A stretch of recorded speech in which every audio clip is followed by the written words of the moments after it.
ubuzima bw'umuntu habamo byinshi by'amayobera dore uravuka ukarerwa ugakura ukamenya ubwenge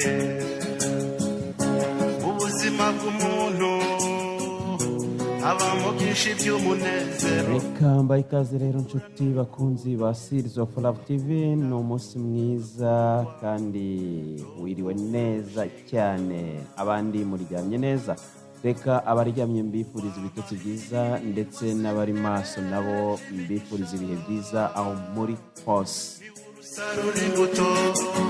Turagarutse rero muri cya kiganiro cyacu Living in Society, ikiganiro mukurikirana hano kuri YouTube channel ya Seeds of Love TV.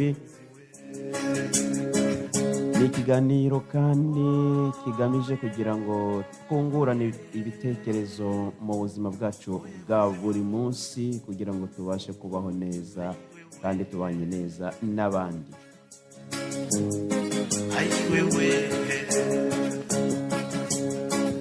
Uyu munsi rero ngo mbanzaniye iki?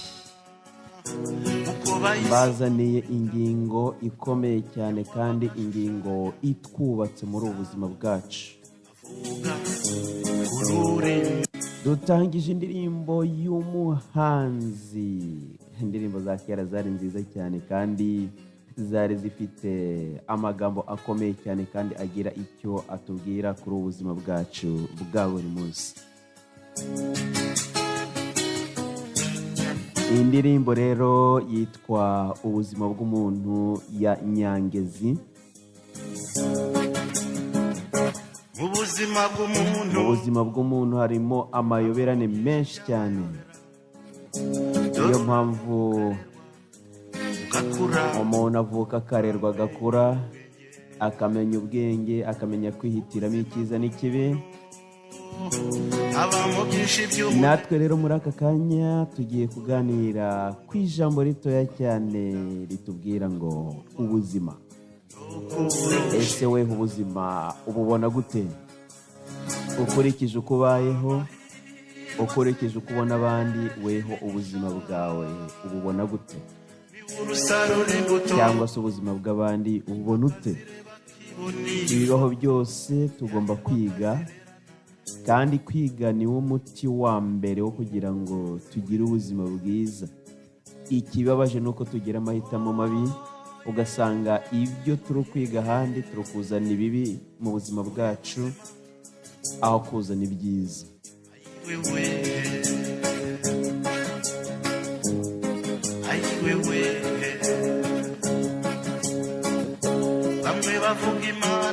Buriya iyo mureba imodoka mu muhanda zigenda, iriya modoka ubona igenda ikozwe n'ibintu byinshi bigiye bitandukanye, uhereye ku mapine, ibigize amapine kugira ngo akomere ajye mu muhanda, ukareba ibyuma bizamuka uvuye ku mapine ukazamuka ujya hejuru, igihimba cy'imodoka ari inyuma ari imbere, za moteri, za transmission, za alternateur. Ku bantu babizi babisobanukiwe, ntabwo ndi umumekanisiye ariko ibyo ni ibyonzi byinshi ku bigize imodoka. Nawe ufite ibyuzi bituma imodoka igenda, ziriya ntebe wicaraho, ibyo byose bigize imodoka.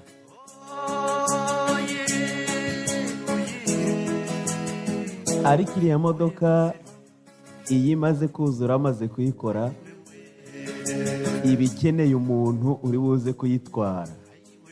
Usibye ko hari igihe rimwe na rimwe ubu ngubu hari kuza imodoka noneho zigiye kujya zitwara.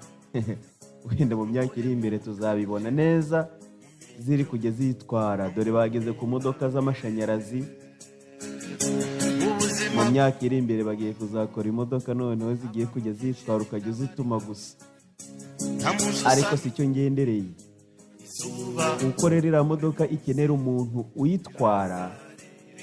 Twe dutandukanye nabyo, ubuzima bwacu butandukanye n'iriya modoka ikeneye kugira ngo umuntu ayikontorore cyangwa se ayiyobore imujyane. Twebwe ubuzima bwacu ntago butwarwa n'undi muntu wo ku ruhande cyangwa se uturutse ku ruhande, ahubwo ubuzima ni weho, ni njyewe, wowe ku giti cyawe ugomba gukontorora ubuzima bwawe, kandi ubwo buzima bwawe ukabwerekeza mu cyerekezo cyiza. Iyo uhisemo kucyerekeza rero mu buzima bubi, icyerekezo cyawe nicyo kigena uko uzabaho mu buzima bwawe.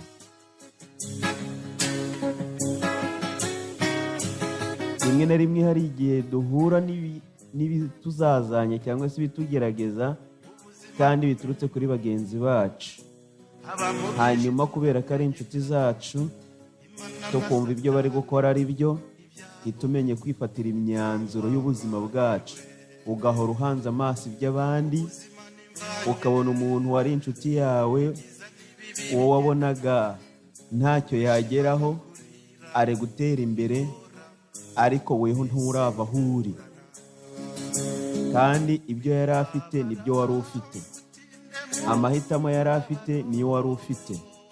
Utekereza iki aho hantu iyo ubona mugenzi wawe ubuzima bwe buri kuba bwiza, weho ubwawe buri kuba bubi? Ako kantu gatekerezeho.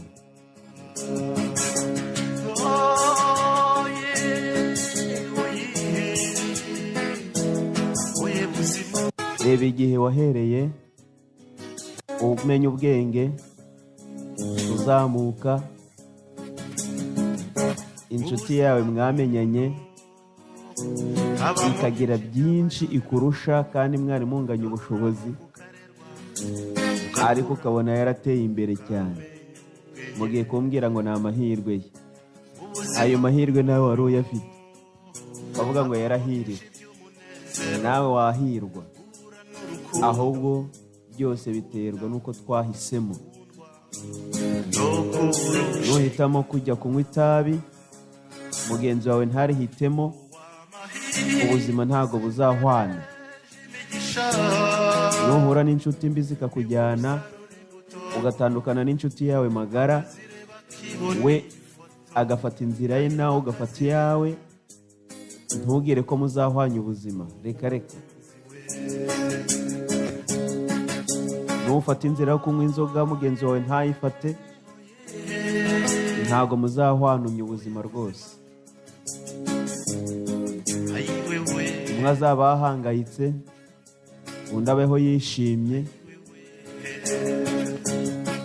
cyangwa mwese muzishime kubw'amahirwe mwagize n'amahitamo mwagize, ariko burya ingaruka muzakura muri ibyo byishimo zizaba zitandukanye.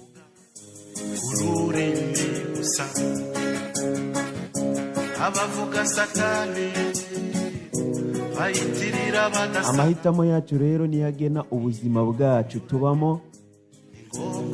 Kubemera Imana murebye neza no mu itangiriro ry'isi ikiremwa, Imana yahaye umuntu amahitamo.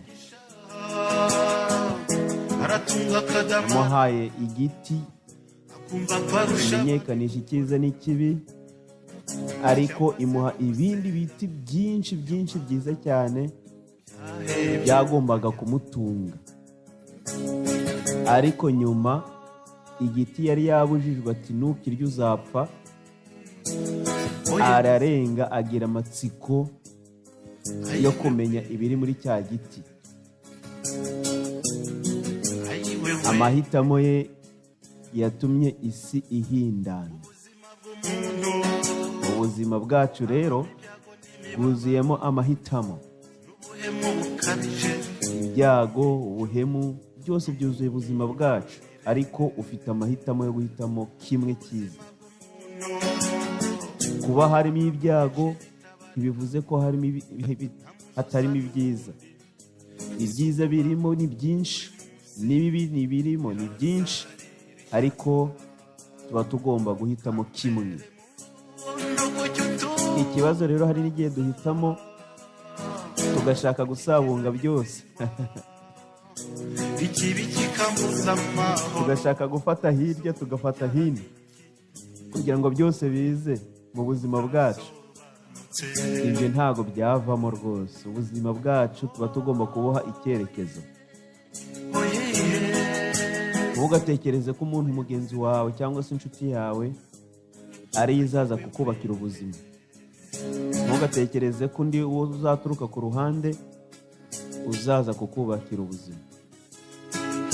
Nk'uko umugabo n'umugore batahereza umwanya undi muntu wo ku ruhande ngo aze abubakire urugo, ni nk'uko nawe utakagombye kureka undi muntu wo ku ruhande ngo aze akubakira ubuzima.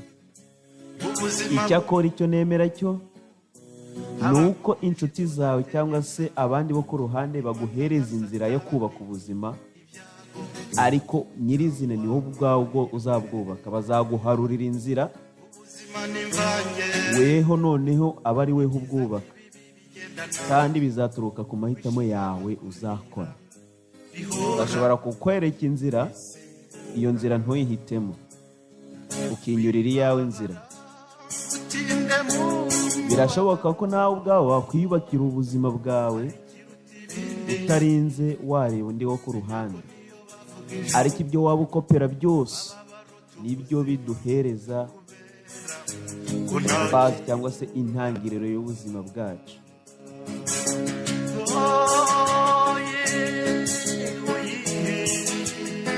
Ubuzima bwacu rero bwuzuye amahitamo, ariko ayo mahitamo agashingira ku byo tureba, ibyo tunyuramo,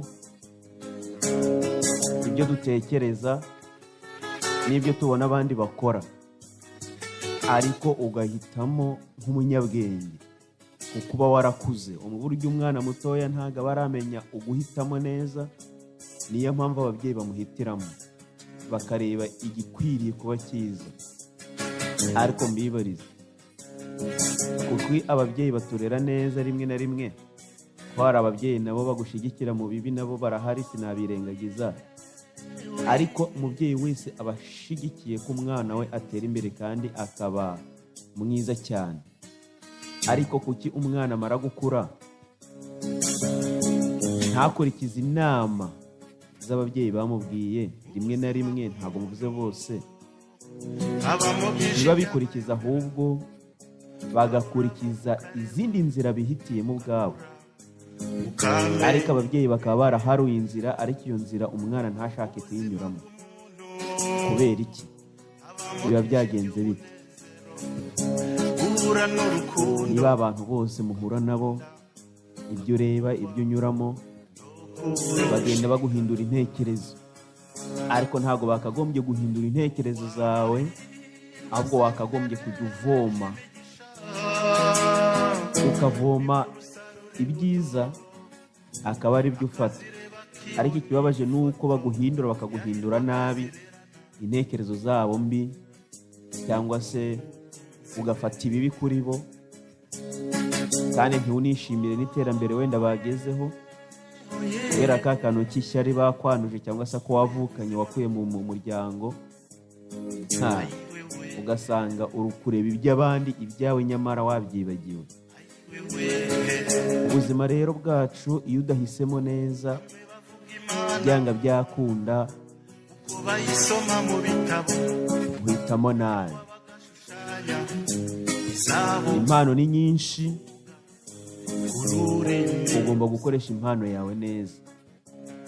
Twahawe impano zigiye zitandukanye, ugomba kwicara ukisuzuma ukareba koko nshoboye iki,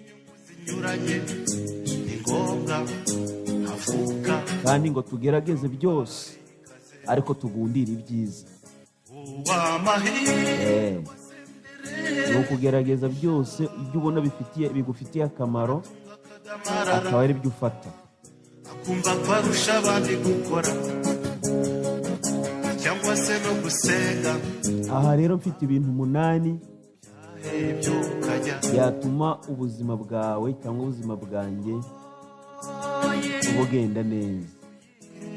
Of course, ikintu cya mbere cy'ingenzi kuruta ibindi ni ikinyabupfura ndetse no kumenya kubaha Imana ku bantu bayemera, kandi ni amahitamo uzaba ukoze neza. ukwizera kwawe ntugushingire ku muntu runaka uzaza ngo agufashe, kuko naza kugufasha azaba agushaka nk'izindi nyungu. no mu mibanire uwizera umwana w'umuntu avumwe. ubuzima bw'umuntu uyu munsi aragufasha, ejo akakugaruka, ibyo yagufashije ukabyishyura. Nubwo atakubwira ngo ni ideni, aba azi aho azakwishyuriza rimwe na rimwe. kambere muntu kujya utuba Kamere y'umuntu rero, ukikiza Ha. gitsindwa icyiza usanga ari cyo kiri munsi cyane, ahubwo ikibi kikanga. si ubundi icyaha ni iki Ikibi kikaza udasohoka gasa nk'aho kibanze mu buzima bwacu, icyiza kigapfukwa. Mu buzima bwawe rero niwizera umuntu cyane, uzatenguhwa cyangwa usuzugurwe. Urizera umuntu, ejo akaba ari wo gusuzugura cyangwa akagusuzuguza n'abandi. Ko ushira umuntu ukamuhereza ibyizere byawe byose, usanga ari weho witakarije icyizere, kuko ibyizere wari wifitiye wabihaye undi muntu. Niho ahera gusuzugura, kuko turi ba nta munyurwa, turi ba nta munoza, ntitunyurwa. cyangwa amahirwe Ikindi rero nukunda umuntu cyane ukamwimarirana, kwa kuntu wumva ko wahorana nawe, bihora bisimbura aho ngaho uzibura. Kwa kwitekerezaho kwawe ntabwo uzakubona, kuko uzaba uri gutekereza undi muntu wo ku ruhande ngo ni uko wamukunze. Icyo gihe ubuzima bwawe buzaba buri kugenda bukigingira. Tugomba gukundana yego, ariko ntabwo ari ngombwa ngo umuharire intekerezo zawe zose. Ugomba kwiyitaho nawe ubwawe. Wirinde rero kugira ngo utazibura, ahubwo ube weho wiyibuke. Icya gatatu, nutekereza cyane uzarwara agahinda gakabije. Ugomba gutekereza ku buzima bwawe, uburyo wabwubaka, cyangwa wagera mu kibazo ugasanga uri kugitekerezaho cyane.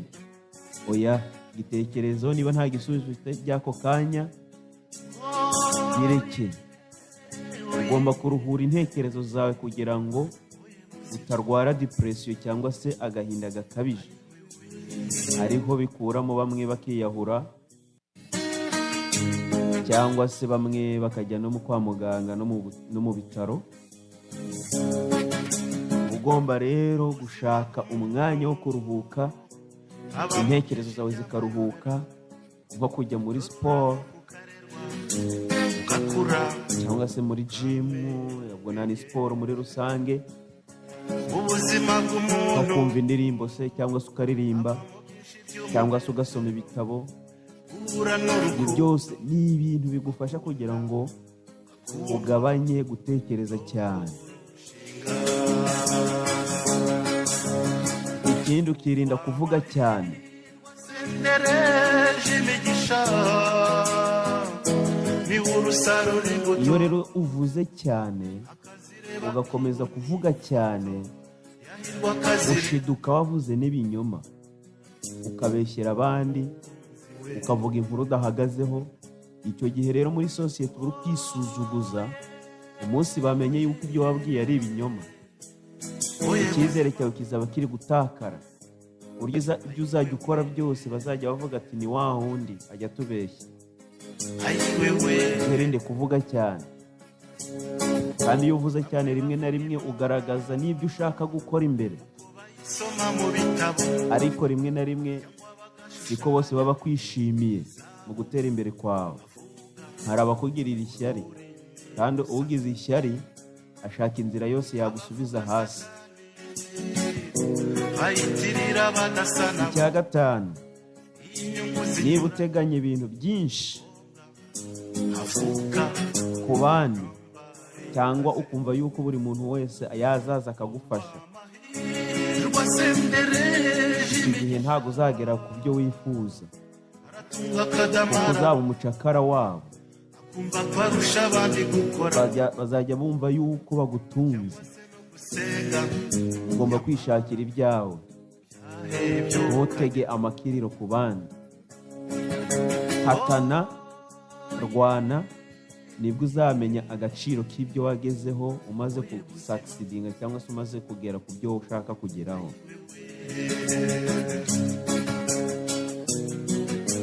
Ikindi, niba wita ku bandi cyane, ukitanga mu buryo wimazeyo cyane, rimwe na rimwe uzajya wiyibagirwa kwiyitaho, usange ubuzima bwawe buri kurindagira, buri kugenda bukendera busubira inyuma. Ugomba kwiyitaho ubwawe kugira ngo wite ku bandi, nuko umanje kwiyitaho. Wikunde, wiyiteho. Numara kwiyitaho, umaze kubona yuko umeze neza, uzabone wite ku bandi.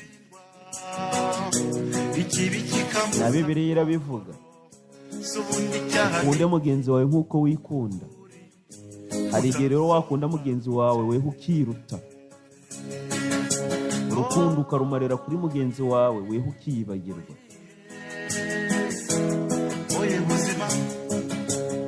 Ikindi, twirinde kurya cyane. Dore ko navuga ibiryo mukanyumva nabi. Twirinde kurya cyane, kuko kurya cyane bituma usesagura. Ntiwiyubake kandi wubaka ahazaza.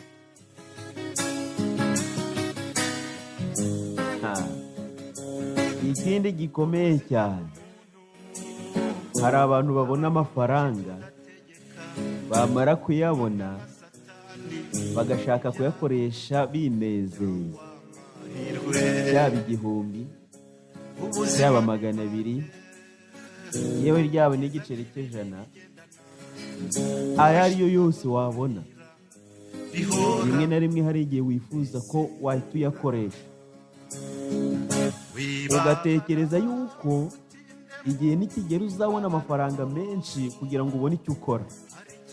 Ariko reka nkubwire, nukomeza gutekereza gutyo, uzarinda usaza ntayo urageraho. Ibintu bihera hasi, ubuzima bwawe buhera hasi. Nk'uko wavutse uri umwana mutoya, ababyeyi bakakurera, ukagenda ukura, ukazamuka, ukamenya ubwenge, ni nako ubuzima bwawe buzabuhera hasi, ntabwo buzahera hejuru. Icyo mvuga ahangaha rero, irinde gusesagura amafaranga yose ubonye ngo wumve yuko wanezererwa mu byo ubonye, mu mafaranga ubonye. Ngayo wayaguze inzoga, wayaguze itabi, wayaguze imyambaro myinshi n'idakenewe, nayo ukayigura. Ibintu bidakenewe mu buzima bwawe,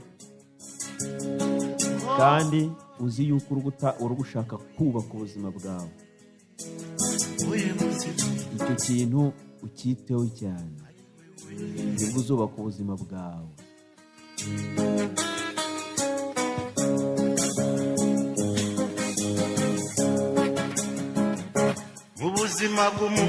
Ubuzima rero bw'umuntu burimo amayobera menshi cyane, ariko ni weho uzayagena uburyo yitwaramo. Ayo mayobera yose uzahura nayo y'ibigeragezo, amahitamo azaba ari ayawe kugira ngo uyagumemo cyangwa se uyasohokemo. Rero amahitamo yacu niyo azagena ubuzima bwacu. Hitamo neza, wubake ubuzima bwawe, wirinde kureba ku bandi. Ntawe uzakubakira ubuzima bwawe, ni weho ubwawe n'Imana yawe. Wirinde kuvuga ibyawe, kuko inshuti yawe niyo mwanzi wawe. burya ntawe ukugirira nabi atakuzi. Ukugirira nabi utakwifuriza iterambere ni umuntu uba ukuzi cyane, neza cyane. Niba ufite byinshi rero ku buzima, ndabizi ko ibyo mvuze ni bikeya cyane, ariko niba hari byinshi ufite, shyira muri komenti, dukomeze kubaka ubuzima muri sosiyete yacu tubamo, kandi duharanira kubana neza, kuko kubaho ni ukubana. Ngaho rero mugubwe neza aho muri hose, turi kumwe, mbifurije kugira ubuzima bwiza mwese. Ciao.